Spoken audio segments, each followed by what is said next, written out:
that forest trail that leads up to this building.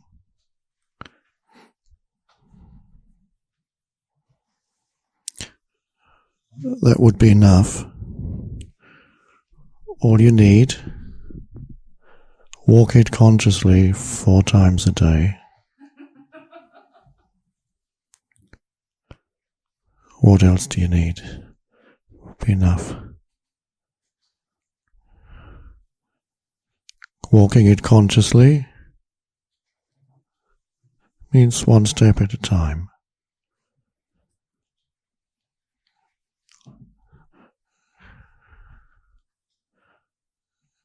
Means perceiving without labeling the beauty, even without labeling it beauty, the depths. You are walking the depths in which the perception happens.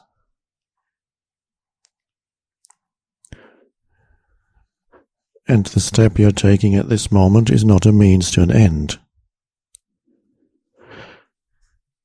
If you're walking along the forest trail in order to get here, this could happen.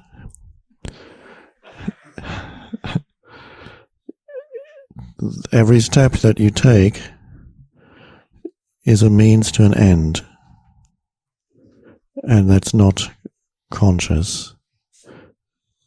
The end is mind projected future. I need to get there. So it could happen, especially if you're late. You may be hurrying. Maybe he started speaking already and I'm missing something important. But you're missing that step. Which definitely is more important than what the speaker is saying at that moment.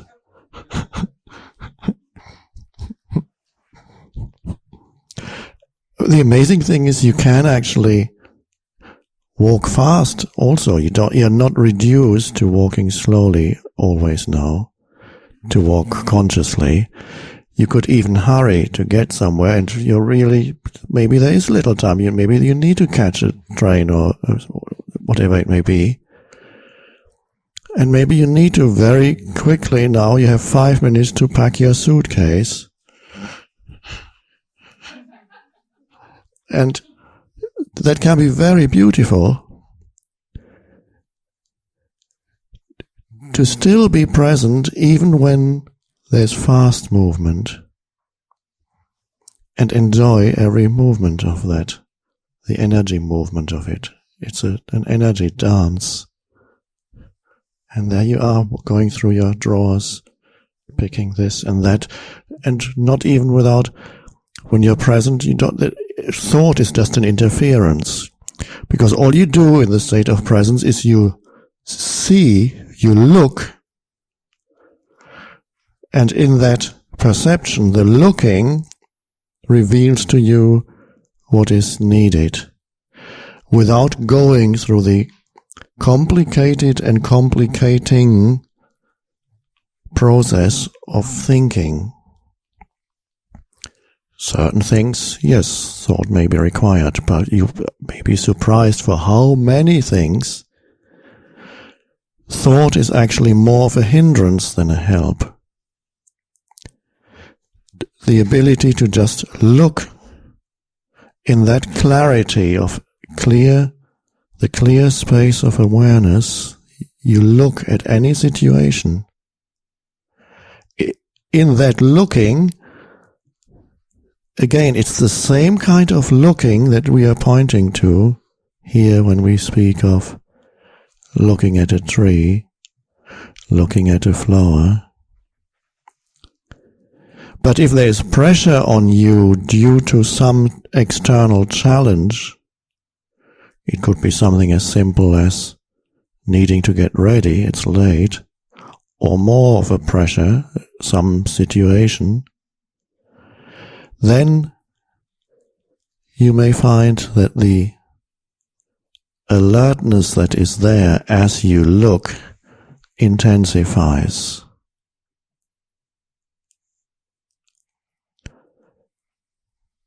So facing an imminent danger coming towards you, that looking would intensify.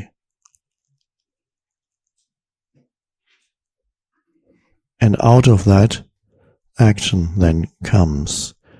So it could be a simple thing like needing to see what is it that I need to pack.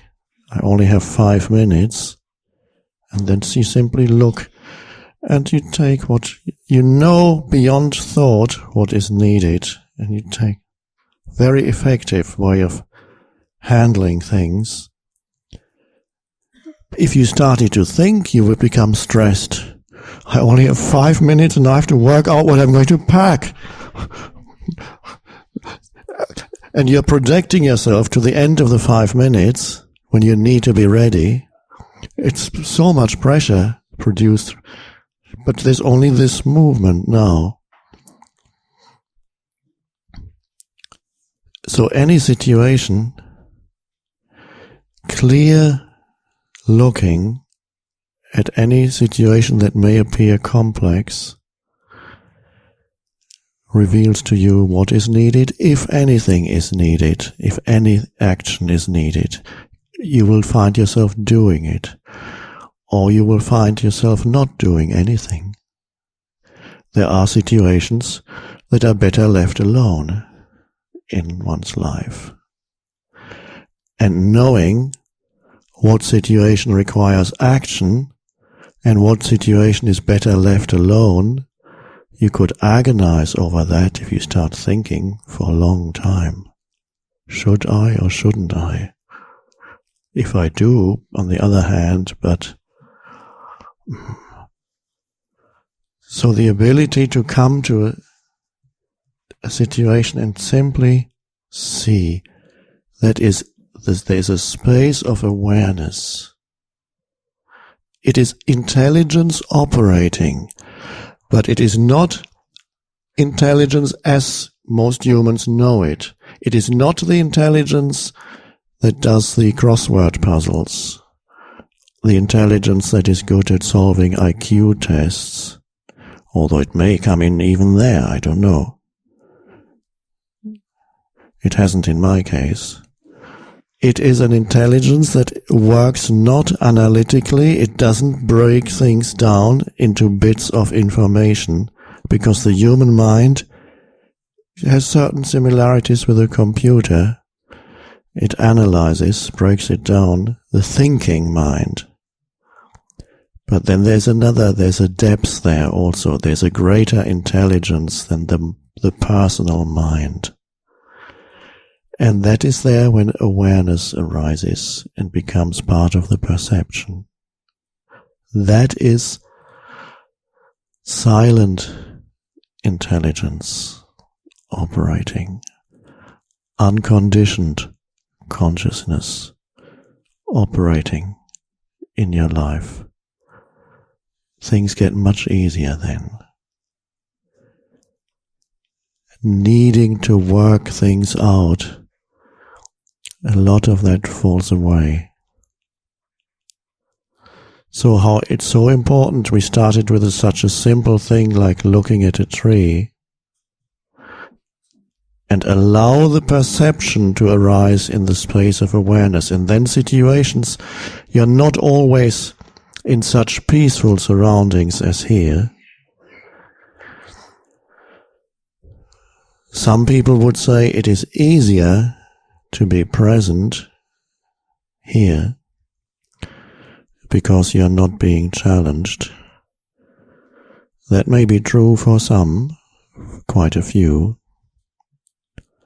For others, it is true that they become more present when they are challenged. Some people are drawn into unconsciousness the moment the first challenge comes into their lives, which could be leaving here and stepping onto the ferry, or missing the ferry.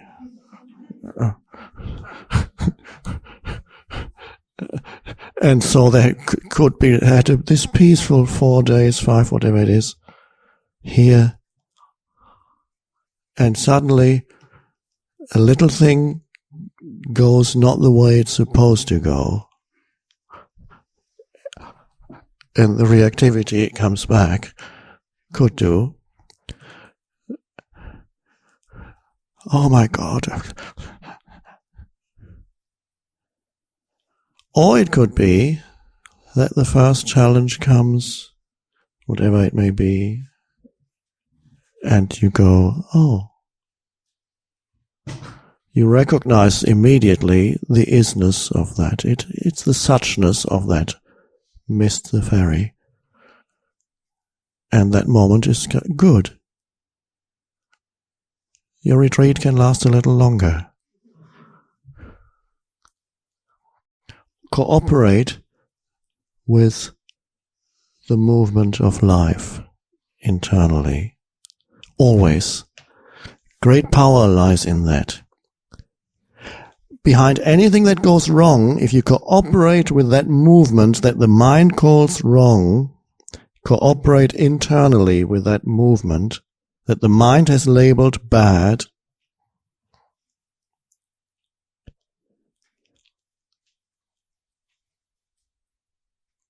you can be sure that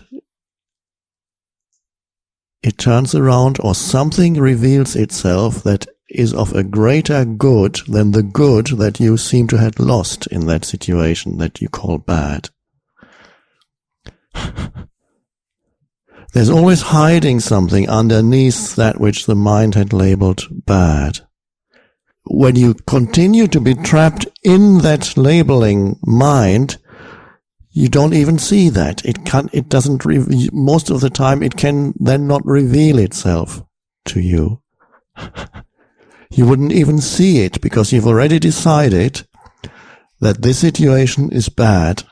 And then the good that's hiding, more often than not, you would not even see. Or it cannot even come through. So,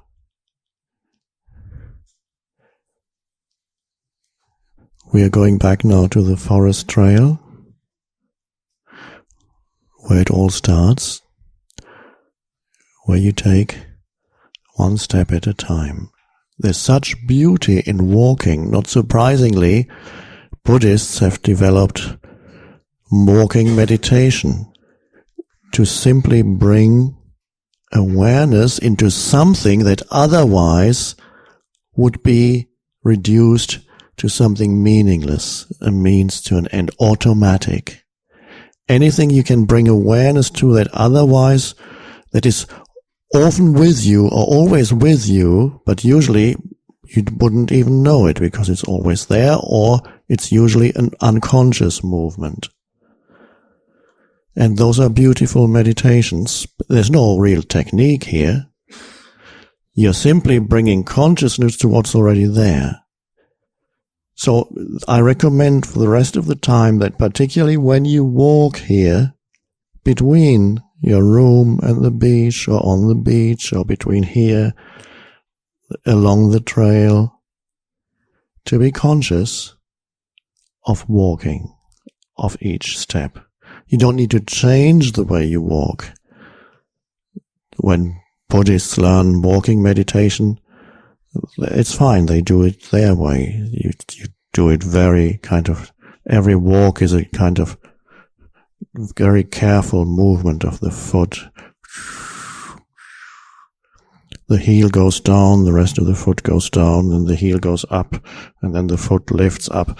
Let's keep it more simple. To simply watch, that's the way the walking that's taking place now. The other one is fine too, but here let's just do the normal walk and be conscious of each step, the simplicity of each step and the beauty that's in there. Where does that beauty come from? Is it in that step? Well, to some extent, but it really arises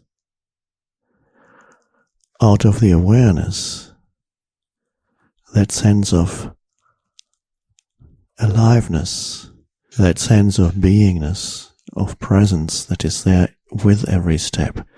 It's not the step in itself, it is because awareness arises and the step happens within that spaciousness of awareness. And that awareness is beauty beyond form. That awareness is sacred. Then every step is sacred that you take. There's something that you cannot describe that is there. There is a quality in every step, an aliveness. And that's only walking.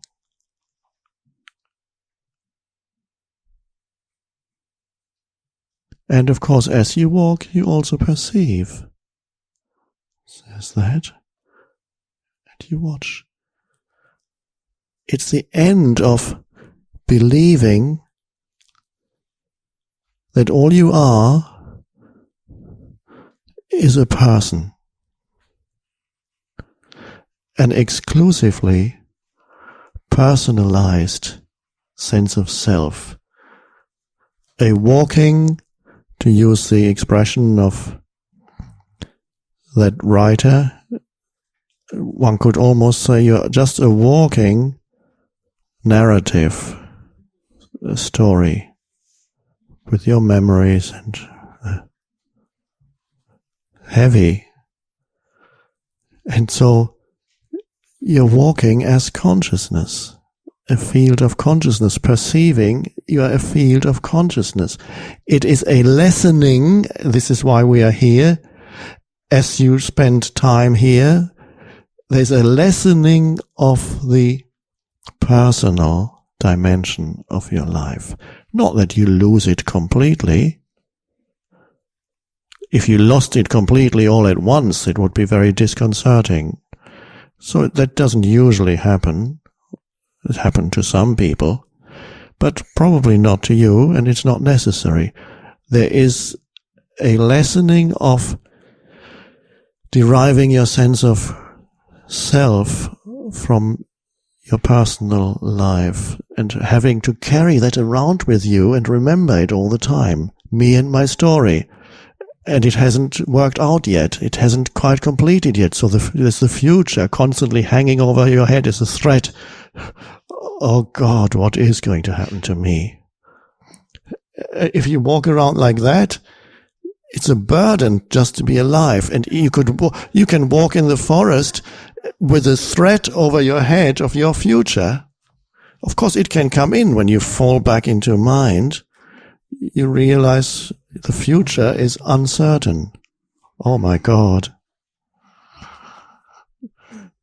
Maybe I'm not going to get what I need to complete my life. Or maybe what I have now might be lost. And so on. So that exclusively personal me, becomes transparent as awareness arises. And more you go through life and you go into situations, not just when everything is fine. You will find it arising also when situations are difficult. And you may find that whereas before any challenge or difficulty in your life, and the world is full of that, you go back into the world and before you know it, it'll face you in one day with 5 challenges, 10 challenges, often in the form of people.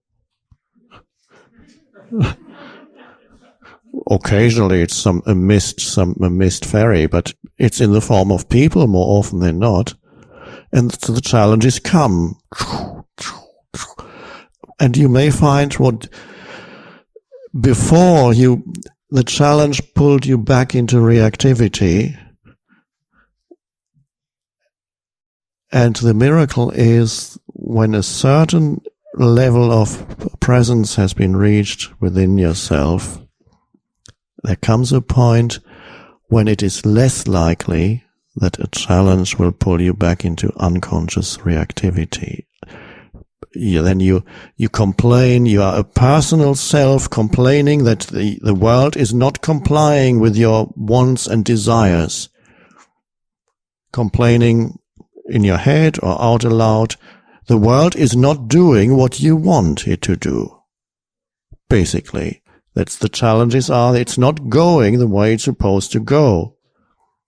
And so there's the complaining. And that's the reactivity of the egoic sense of self. And fear. And when a certain level of presence has been reached, which may be the case with most of you, you will find a change happening, and that change is that the challenge could still pull you into, yes, occasionally it still pulls you into unconsciousness, but there's a different tendency now, and that is for the challenge to intensify the alertness that is that state of spacious presence. That is the non-reactive state.